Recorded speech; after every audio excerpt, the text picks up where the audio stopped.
Amigos, ¿cómo están? Bienvenidos. Me da mucho gusto recibirlos nuevamente aquí en Triángulo de Letras. El día de hoy un programa especialísimo, toda vez que contamos con verdaderos talentos que además son entrañables. En primer lugar, saludo a Armando Vega Gil. Mi querido Armando, ¿cómo estás? Y muchas gracias por venir. Gracias, Eduardo. Ya sabes que durante estos 10 años de amistad y chamba conjunta, pues ya nos han fundido.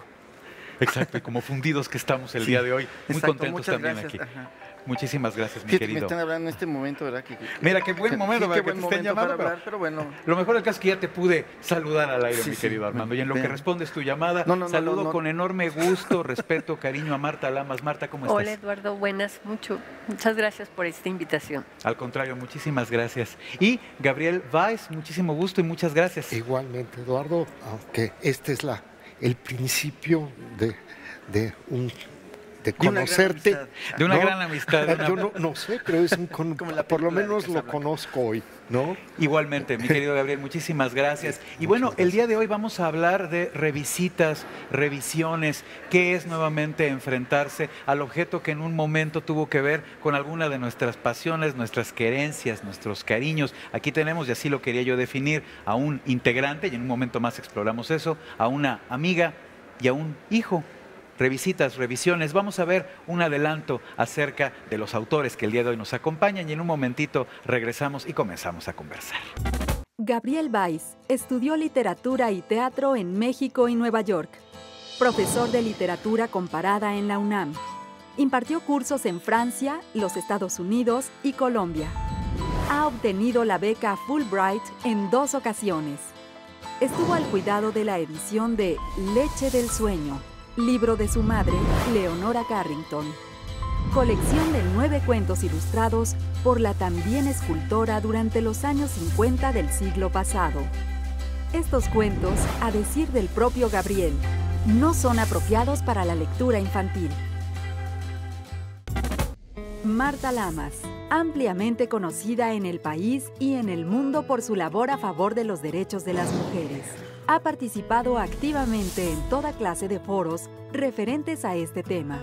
Fundadora de la primer revista feminista de México, FEM, también dirige la publicación Debate Feminista, fundada en 1990. Misógino Feminista es una colección de los ensayos, crónicas y notas orientados al tema feminista que en vida escribió con Carlos Monsiváis. Armando Vega Gil, reconocido como miembro fundador de Botellita de Jerez, una banda de rock mexicano. Además de músico, es escritor, guionista, antropólogo y cineasta. En 2004, obtuvo el Premio Nacional de Cuentos San Luis Potosí.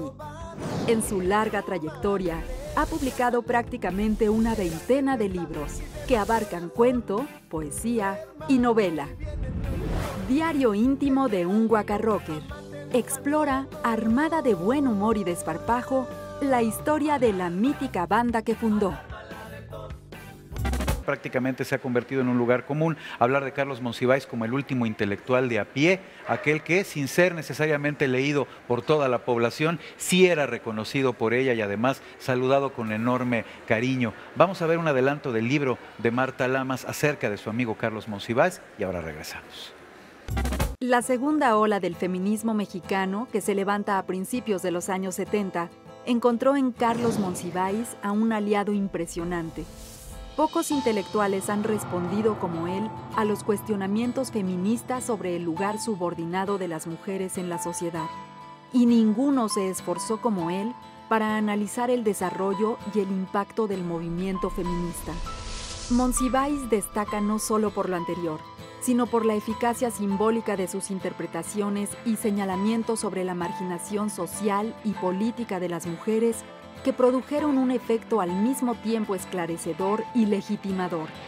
Sin embargo, a pesar de la existencia de sus escritos al respecto, el pensamiento de Monsiváis sobre el feminismo no ha ocupado un lugar visible en el abundante quehacer crítico de quienes lo estudian, y es casi desconocido para sus lectores. El feminismo fue una de las causas que le importaban y por las cuales desplegó su sagacidad acostumbrada, además de que nos acompañó físicamente en marchas y conferencias. Marta Lamas, misógino feminista. Permíteme, por favor, hacerte la pregunta cajonerísima. ¿Por qué Monsiváis misógino feminista? Bueno, es que así se autonombraba él. Él fue un gran colaborador de esta revista, que es un ladrillo feminista que sale cada 6 meses, que se llama Debate Feminista, y teníamos la costumbre, él colaboró muchísimo en la revista, y en la parte de atrás siempre hacíamos una pequeña ficha biográfica. Entonces le hablo un día y le digo, a ver, Carlos, donde dice Carlos Monsiváis, ¿qué pongo? Y me dice, pon textual: alterna su misoginia con una encendida defensa del feminismo. Y entonces, ¿eres un misógino feminista?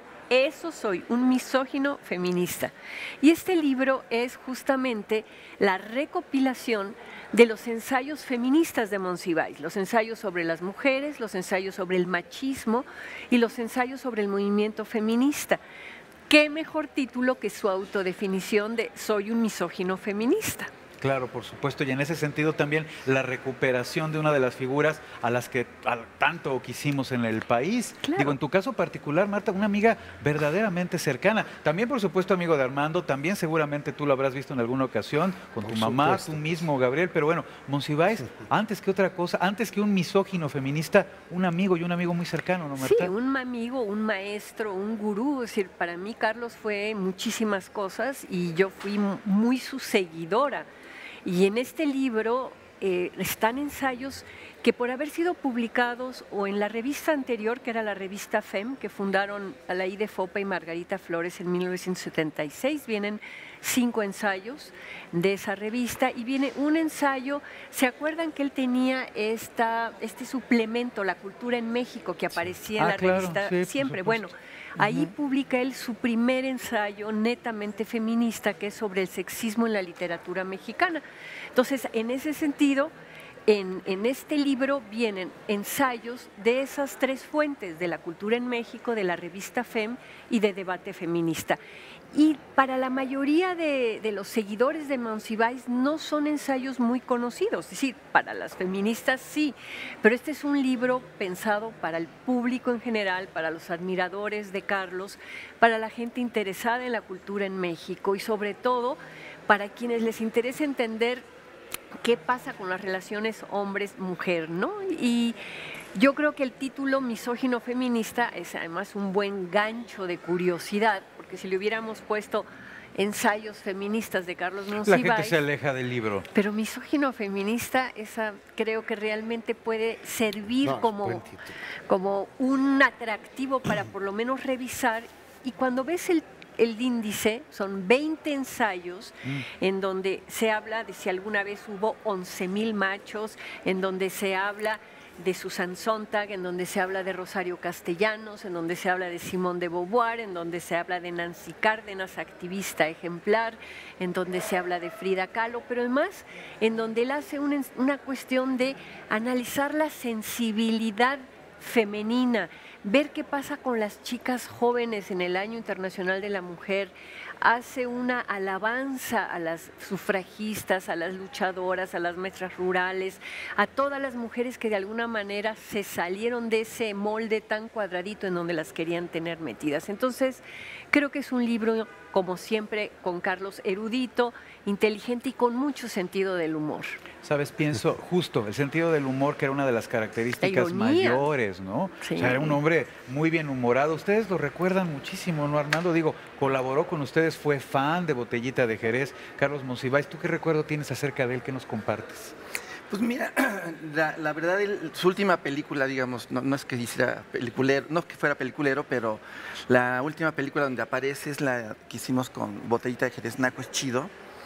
Y Sergio lo estuvo como buscando un montón, cazándolo, era muy escurridizo y por fin se lo encontró ahí en Los Ángeles. Y entonces la película era como muy divertida, teníamos personalidades que les decíamos, oye, haz una declaración extraña sobre Botellita de Jerez, una vivencia extraña. Entonces él al vuelo empezó a hacer una improvisación sobre Botellita y con una ironía así brutal. Entonces hasta como que te saca de onda mucho, ¿no? Su rollo irónico, pero creo que era como la parte más divertida de él. Sí, justo como dices, bien, un tipo muy erudito, con una agudeza, pero cuando soltaba las bromas híjole, era tremendo, temer, era tremendo. Sí, claro. si no estabas como listo para sus ironías, podías así como doblarte. Pero bueno, digamos que un poco la perspectiva de Botellita siempre fue como dos sentidos del humor, Claro. uno frente al otro. Y bueno, le dimos un premio en Hermosillo, en el Encuentro de Escritores de Horas de junio. Y bueno, pues, me tocó presentarlo. Entonces para mí era me ponía como nervioso estar junto a Carlos presentándolo. Y él con un desparpajo se empezó a burlar de mí, me hizo un par de bromas ahí frente a la gente. Que tiene también mucho esa habilidad, ¿no? Como de diluir un poco el momento solemne en favor de que las cosas salieran bien y como lo estábamos mencionando, de muy buen humor, ¿no? Sí, entonces ya me relajé mucho y esto fue muy divertido y traía un rolling gag. Era muy, muy brillante, como que tenía un esquema, porque en esa parte como de burlarse, como de ironizar, tenía todo un esquema. Yo pensé que era un running gag que lo dijo 3 veces, como subiendo con variaciones. No, pues una cosa brutal, de veras, muy brutal. Sí, una figura entrañable. Fíjense que me ha gustado traerlo en este primer bloque del programa, toda vez que estábamos hablando acerca de este misógino feminista que fue Carlos Monsiváis, bien definido por él mismo. Pero ahora que estabas platicando, Armando, con respecto a Botellita de Jerez, en esto que estamos dedicando ya a las revisitas, a las revisiones, ya en el caso de Marta, de la forma amistosa, ¿no? Que la acercó muchísimo a Monsiváis. Digo, tú te enfrentas nuevamente a Botellita de Jerez. No te enfrentas, nuevamente nos hablas acerca de tu grupo y de la forma en la que tú has, y aquí sí reitero la palabra, afrontado lo que es convertirte o formar parte de uno de los grupos de culto del rock nacional, Botellita de Jerez. Y bueno, pues aquí está el diario íntimo de un guacarrocker. Platícanos un poquito, Armando. Pues justamente sale el libro en un momento de crisis que estamos pasando con. Sí, por eso quizás la Botellita de Jerez. revisita y la revisión, porque esa botellita ahorita como que concluyó, aunque ahora está una nueva botellita, una nueva vida de Botellita de Jerez. Este libro, bueno, como sabrán, es una biografía sí autorizada, súper violenta, súper porno, muy divertida, muy triste. Es una historia también súper triste, porque ahí trae el germen de que hay un límite del cual nunca pudimos pasar con la banda. Siempre éramos como una mosca en un vaso de cristal. O sea, todo el mundo nos veía, pero nosotros no podíamos salir de la prisión que teníamos. Y esa carga la trae mucho el libro. Así de que, digo, es muy divertido, te ríes, pero trae este signo fatal de que no íbamos a pasar de cierto espacio. Y un poco lo que estamos viendo ahora es eso, ¿no? Estamos como atrapados dentro de nosotros mismos. Y bueno, y eso le da como un sentido novedoso al libro. Aparte que, bueno, es una reedición donde le metemos un capítulo nuevo y 3 cuentos que no se habían publicado. Pues bueno, es pensarme a mí, ¿no? Pensarme a mis compañeros y la circunstancia histórica que estamos pasando, incluso por el país, ¿no? Entonces, digamos que fue entrañable, ¿no? Como la recuperación del entorno musical y artístico en el que han transcurrido pues los mejores años de tu vida, muchísimos años de tu vida, Botellita de Jerez, ni más ni menos, ¿no? Bueno, tenemos con la banda 30 años. Sí, por eso, claro. O sea, mucha gente de las que me oyen, pues no nacían cuando ya estaba tocando, ¿no? Cuando ya estaban tocando. Sí, y en ese sentido me gusta, ¿no? La forma en que nuevamente se enfrentan Carlos Monsiváis, Botellita de Jerez. Y en el caso tuyo, Gabriel, pues digo, la figura de Leonora Carrington, tu mamá, y cómo presente a través de este libro y cómo el proceso. Platícanos, por favor. A mí me parece que es una antología de la violencia, pero de una violencia que tiene que ver con la rebeldía. Yo nunca entendía por qué yo no encajaba con nada, hasta que finalmente entendí que mi madre, a propósito, pues era una gran simpatizante del feminismo, ¿verdad? Y tampoco encajaba en la sociedad inglesa, que en un momento dado quería acogerla. Pero en este libro, que no es para niños, ¿no? Eso es importante aclararlo y subrayarlo, es cierto. No se trata, por mucho que se llame Leche del Sueño, no significa que se trate de un cuento que leerle a los niños antes de que se vayan a dormir. O sí, pero con la advertencia de que va a ser un libro para salir pitando de todos los moldes burgueses en los que la gente suele acomodar a los niños, ¿no? Por lo menos en esta sociedad. Entonces, aquí ella abrió un mundo en donde quería comunicarse con nosotros, quería establecer esta relación muy directa con nosotros. Entonces, claro, es un libro que va a tener las cosas que le gustan a las niñas y a los niños, ¿no? Oye, Gabriel, ¿y por qué tiene 2 formatos? Tiene 2 formatos porque el primero que salió fue bueno, desde el punto de vista del proyecto, con Joaquín Díez Canedo, discutimos la posibilidad de que fuera uno para coleccionistas, para personas que estaban más interesadas en la cuestión de la calidad del libro, etcétera. Sí, del libro como un objeto artístico, y ¿no? sobre todo que es un facsímil, entonces es una copia absolutamente fiel de la libreta, incluso ahí tiene pues una página medio rota y manchas, etcétera, precioso. que era parte de esta crónica de lo vivo, ¿no? Que fue el primer proyecto. Qué gran idea. Y luego en el caso, por ejemplo, de Eliana Pasarán, ella dijo, bueno, ¿por qué no hacemos, te parece que hagamos una colección para niños?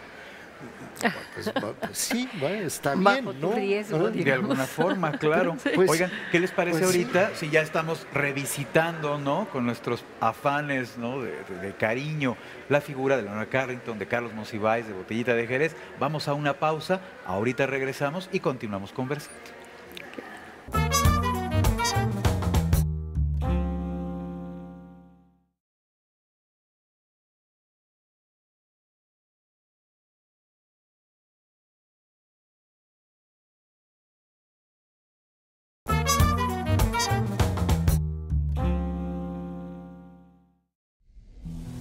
Humberto, el niño más bonito de la ciudad. Tenía ojos azules y chinos dorados. A pesar de que era muy bonito, también era antipático. Le gustaba, por ejemplo, echar ratas en las camas de sus hermanas para hacerlas llorar. Un día, su hermana Rosa puso un cocodrilo en su cama. ¡Ay, qué miedo!, gritó Humberto. ¡Hay un cocodrilo en mi cama! Pero Humberto era tan bonito que el cocodrilo, en vez de atacarlo, le sonrió alegremente. Desde entonces, Humberto y el cocodrilo son grandes amigos. Y por supuesto, ahora el niño es todavía más antipático, pues siempre va a todas partes con él. Antes de irnos a la pausa, platicábamos ya acerca de Leche del Sueño, el libro de Leonora Carrington, bueno, del que ahora nos está platicando su hijo, Gabriel Weiss. Y muy bien, Marta, estabas preguntando hace ratito, ¿por qué las 2 ediciones? Y bueno, es como reapropiarse de los libros como objetos de arte, como objetos placenteros, ¿no? Sí, bueno, la idea es que son libros que rebasan un poco, ¿no?, lo que habría, digamos, en un libro convencional, digamos, ¿no? En el sentido que sí es un libro objeto. En otras palabras, tiene esta posibilidad de considerarse tanto desde el punto de vista pictórico, porque es muy interesante en ese sentido. Ahí mi madre utilizó un trazo muy sencillo, ¿no? Sobre todo para que estuviera en un diálogo con los cuentos y que tuviera esta relación muy directa ¿no? Con los personajes. Que además nos mencionabas, Gabriel, que la labor de impresión, ¿no? Lo que tiene que ver con la impresión fue muy delicado, ¿no? Tuvieron que ser muy puntillosos para que se lograra capturar justo esto que mencionas, ¿no? Esta finura en el trazo de Leonora Carrington para que quedara bien reflejado. Bueno, sobre todo porque curiosamente, hay una narración de colores que pocas veces nos enteramos que ocurra, ¿no? Entonces, aquí de lo que se trataba es en la imprenta estar discutiendo en la calidad del color como algo expresivo, ¿no? No tanto que fuera igual a la libreta, ¿verdad? Original, porque bueno, eso no se puede, pero cuando menos que tuviera esta calidad expresiva, ¿no? Entonces, es de ahí que viene todo este mundo de color y en donde los personajes tienen una personalidad en su color, ¿no? Los títulos de los cuentos están geniales, Armando. A ver, mira, revísalo. Juan sin cabeza, El niño Jorge, El monstruo de Chihuahua, El cuento feo de las carnitas, El cuento feo del té de manzanilla, Negro cuento de la mujer blanca, La gelatina y el sopilote, Cuento repugnante de las rosas. Realmente son temas que te enganchan, ¿no? O sea, ya nada más desde los títulos. Pero mira los dibujos, están está maravilloso. Yo ahorita voy a ver, ya lo están vendiendo aquí en la librería del fondo. Yo quería preguntarles, cuando afrontan el momento creativo, pues la consecución de cada uno de sus libros, ¿hasta qué punto el espíritu de aquel a que de alguna forma se está homenajeando, Leonora Carrington, Carlos Monsiváis, tu grupo Armando Botellita de Jerez, puebla también un tanto las ideas mientras que se van bajando al papel o mientras que se van bajando en el proceso creativo? Pues en este caso, en este libro en particular, es como ¿qué será? Como un gran terremoto de la biografía de Botellita, y todo como que lo empaqueto, y el proceso de bajarlo a la cancha, o sea, es entre simpático, muy divertido y muy doloroso, ¿no? Pero justamente como para parar esta parte como de lo terrible, entonces uso el sentido del humor. Como siempre hemos dicho, ¿no? Que son como herramientas para desmontar la realidad. Eso me llama la atención, Armando, porque mencionas mucho lo doloroso o lo triste. ¿Por qué? ¿Por la historia accidentadona del grupo o a qué es a lo que te refieres cuando hablas de lo doloroso? Sí, bueno, la historia accidentada, ¿no? Pero te digo, es como signo de que no íbamos como a movernos en lugares que nosotros estábamos observando.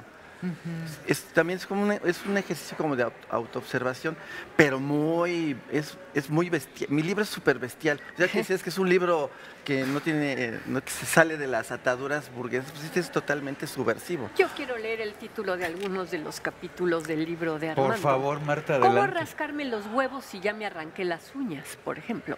Cogerse viejitas, Santo putazo, Amor apache, No me remames de mi cebosa tecnocumbia, Pícate el hoyo funky, El PRI y sus marranos del rock. Luego, Páginas de oro, Esperando mi camión en la terminal del ADO. Ese está Me tranquilo. encanta porque es prácticamente una declaración de principios de lo que fue Botellita de Jerez, ¿no? El rock sí tiene la culpa, ¿no? Persecución en Querétaro Rock, Rodrigo, el profeta telúrico. No, bueno, sí está bastante denso, ¿eh? Sí, y digo, y tiene partes como muy pornográficas, ¿no? Porque hay uno que se Ya llama lo estabas mencionando, Una top model en mi WC. Ajá. A mí el que me interesó ese fue el de cogerse a viejitas. Yo creo que yo ya entro en esa categoría, así que voy a ver. Suena que puede ser un capítulo interesante. A ver, ¿de qué es una aventura del Mascuezo, que es que él dice que no hay perversiones sino preferencias. Me encanta que solo con la lectura de los capítulos o de los títulos de los capítulos del libro de Armando Vega Gil, miren nada más en lo que estamos cayendo y qué interesante. Vamos a un avance del texto de El diario íntimo de un guacarroquero y te regresamos, seguimos platicando. La asociación infernal de mi mamá venía de las desquiciantes horas que Calvin, mi carnal, se pasaba en la sala de nuestro microdepto de interés social sacando las rolas del Tri frente a la consola monoaural Garral.